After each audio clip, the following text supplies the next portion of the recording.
All right, buckle up, everybody, because today we are diving headfirst into the wild world of U.S. elections. And let me tell you, it can be a real jungle out there. You're not kidding. It's easy to get lost in all the jargon and the rules, even for folks who think they know their stuff. That's why we're doing this deep dive. We're going to break down this Wikipedia article on, get this, elections in the United States. That's right, we're tackling the big one today. And hopefully by the end of this, you'll be able to impress your friends at your next watch party. Or at least, understand what the heck those pundits are talking about on TV. Exactly. And we're not just talking presidential elections here. We're going local, we're going federal, we're covering it all. But, sometimes I got to say, the U.S. election system feels like, I don't know, like it was designed by a committee that then promptly lost the instruction manual. Okay, that is a scary thought. But you're not wrong. The U.S. system is, well, intentionally decentralized.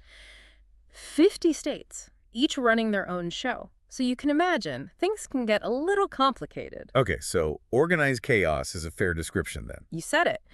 But here's where things get really interesting.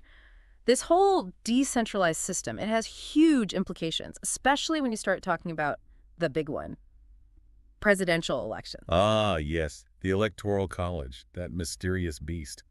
I'll be honest, it's always kind of confused me. Well, you're in good company because it trips a lot of people up. Basically, it's not just about winning the popular vote. Each state gets a certain number of electors based on population, and those electors are the ones who actually choose the president. Hold on. So you're telling me someone could win the popular vote, the most individual votes, and still lose the election? That's exactly what I'm saying. It's happened 5 times in U.S. history, believe it or not. 1824, 1876, 1888, 2000, and as recently as 2016. Wait, seriously?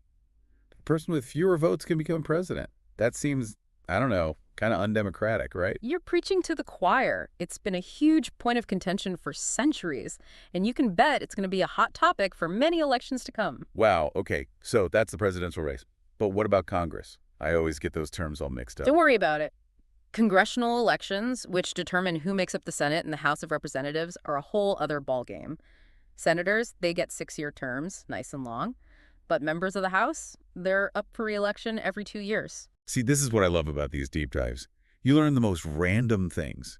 Like, did you know that over 90% of House members get reelected?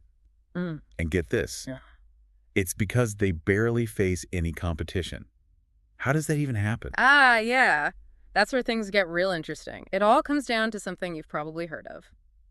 Gerrymandering. Okay, gerrymandering. Go on, explain it like I'm 5. So imagine a voting district, but instead of being a nice, normal shape, it's like a jigsaw puzzle designed by someone who's gone completely bonkers. I'm picturing it. Basically, the party in power gets to redraw these district lines, and they make them all crazy and weird on purpose. Why?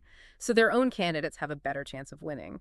It's tough for a challenger to even get a foot in the door when the system is rigged like that. Wow. I never even thought about it like that. So those re-election numbers make a lot more sense now. But it's kind of disheartening, too. It is what it is, right? But that's exactly why it's so important for us to be aware of all these, let's say, quirks in the system, because they really can have a huge impact on the outcome of elections. Absolutely. So you're registered to vote, you're ready to make your voice heard, but if you ever wondered about where all that campaign money comes from, because it's about to get interesting. Oh, yeah.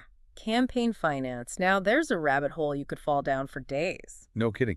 We're talking millions, billions even, being poured into these campaigns. It's kind of mind-boggling. So where's all that cash coming from? Well, you've got your everyday folks like you and me chipping in what they can to support the candidates they believe in. But then you've got these other players, the big spenders, and we're talking about PACs. PACs. Is that like those giant bags of chips you get at the grocery store? I wish. Though I could definitely go for a snack break after talking about all this. PACs stands for Political Action Committee. Basically, they're groups that pool money from businesses, unions, you name it, and they use that money to support or oppose certain candidates. Okay, so they're like the heavy hitters in the election game. You could say that. They can have a lot of influence, that's for sure. How much they should be allowed to contribute, though? Well, that's a whole other debate for another time. Right. Campaign finance reform. This Wikipedia article, it talks about hard money versus soft money. Honestly, it's a little confusing. Yeah, it's a bit of a maze. But think of it this way. Hard money. Those are direct contributions to a candidate's campaign. There are strict limits on how much you can give. Soft money, on the other hand. What about it? Well, it's a little sneakier. It's used for things like, oh, you know those vague political ads? The ones that bash one candidate but don't actually tell you to vote for the other guy? Oh, yeah. Those are everywhere during election season. Exactly. That's often soft money at work. Okay, so it's like the subtle art of political persuasion. You got it. And it gets even trickier when you start talking about Supreme Court rulings. They've had a huge impact on how campaigns can be financed. It's this constant back and forth between those who want to limit the influence of money in politics and those who want fewer restrictions. It's a tough one. So let's say you've, I don't know, jumped through all the fundraising hoops, got your hard money, your soft money, your message is ready. You're good to go, right? Hold your horses. We're just getting started. You got to get your name on that ballot, and that's where ballot access laws come in. Wait, seriously? There are laws about getting your name on the ballot? Oh, yeah, big time. And just like with everything else, each state has its own set of rules. So complicated. Tell me about it. We're talking filing deadlines, petition requirements, you name it. Some states, you need thousands of signatures just to get your name on there.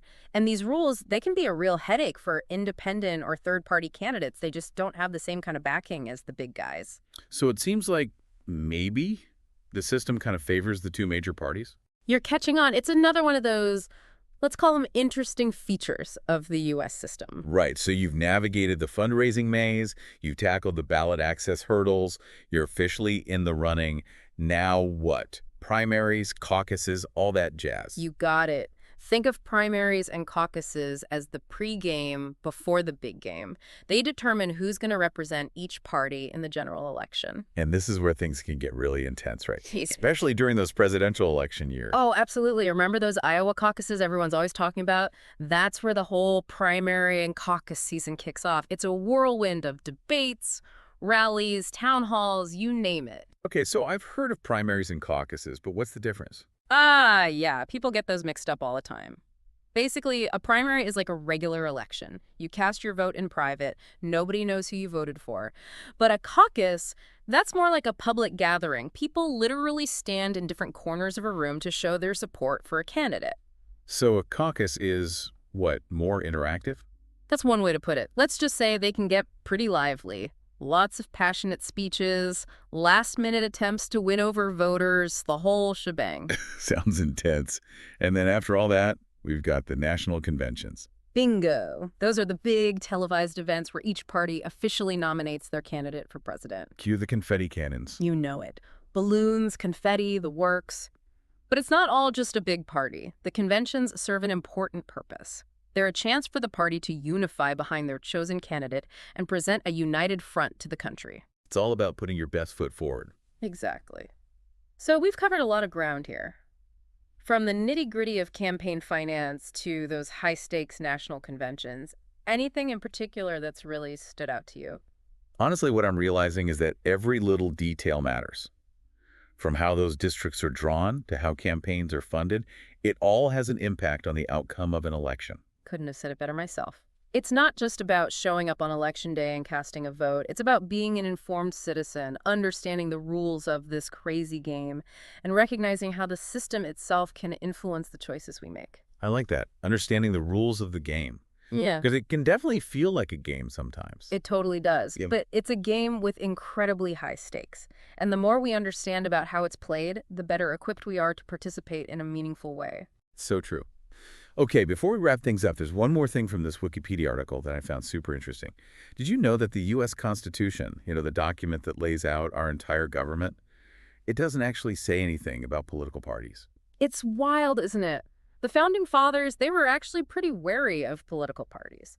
They thought they'd lead to too much division and instability. Which is kind of ironic, considering how central political parties are to U.S. politics today. It really makes you wonder what they would think of our two-party system, wouldn't it? Something to think about. It really makes you think, what would those Founding Fathers say about all this? Right. It's like they looked into the future and saw a bunch of guys in red and blue hats arguing on Twitter. But, speaking of things that make you think, this Wikipedia article, it doesn't shy away from some of the criticisms of the U.S. election system. Yeah.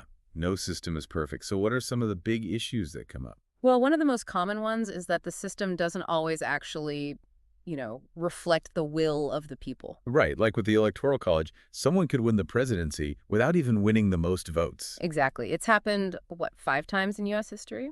Then you've got gerrymandering, where politicians get to pick their voters instead of the other way around. Right, and we talked about how that can really stifle competition. Exactly.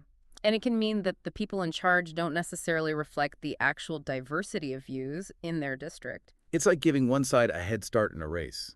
Not exactly fair, is it? You got it.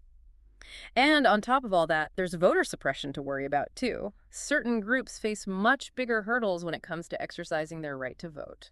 It's tough to hear about things like strict voter ID laws. I mean, I get it, but when they make it harder for certain communities to vote, it's a real problem. It is. These aren't easy problems to solve, but the important thing is that we keep talking about them. Exactly. We can't just check out after we cast our vote.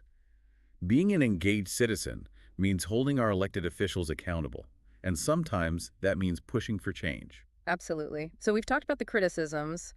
What about solutions? What can we do to make things better? Yeah, what about it? Well, some people think getting rid of the Electoral College entirely would be a good first step. That way, the person with the most votes always wins. Makes sense, right? Sure does. Others have suggested something called ranked choice voting. It lets you rank your candidates in order of preference. Oh, yeah, I've heard of that. It's supposed to lead to a result that's more in line with what voters actually want. And of course, then there's campaign finance reform. It seems like there's always someone pushing for stricter rules on campaign donations. Lots to unpack there. There really is. But the important thing is that we keep having these conversations and that we never, ever take our right to vote for granted. Well said. Well, Yeah. folks, there you have it. That was a crash course in the crazy, complicated world of U.S. elections. We covered a lot, but hopefully you came away with a better understanding of how it all works. And more importantly, why it matters so much. If you're feeling ambitious and want to learn even more, check out the full Wikipedia article, Elections in the United States. It's a treasure trove of info. And don't forget about those other resources we mentioned, Ballotpedia and Vote Smart. They're great for digging deeper into anything and everything election-related. And hey, why stop there? Look up your own congressional district. See who's running, what the issues are, make your voice heard. That's what it's all about. Until next time, stay curious.